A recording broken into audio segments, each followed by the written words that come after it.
देवघर चले गे छौरी जल ढारे बाबा पर। देवघर चले गे छौरी जल ढारे बाबा पर।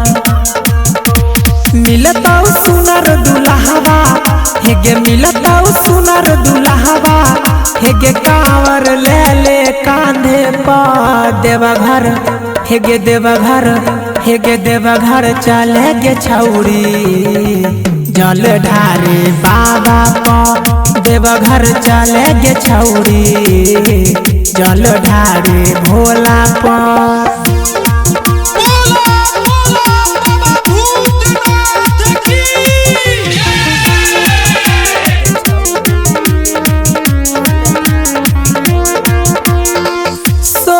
हो सोमारी कैले कले एगो पूना गे भोला जी पजल चढ़ई भी मिलतौ सुकून गे।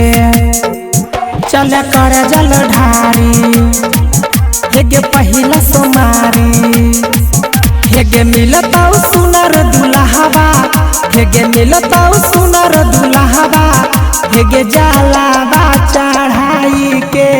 देवघर हेगे देवघर चले गे छौरी जल ढारे बाबा पर। देवघर चले गे छौरी जल ढारे बाबा पर। बोला बोला देवघर वाले बाबा की।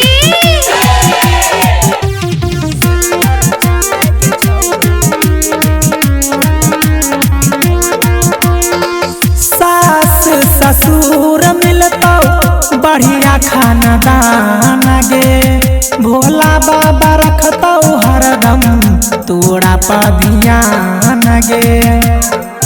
कहो दीपक दिलावाला खुलतौ किस्मत के ताला हेगे मिलतौ मन योग फलावा हेगे मिलतौ मन योग फलावा हेगे जलावा चढ़ाई के।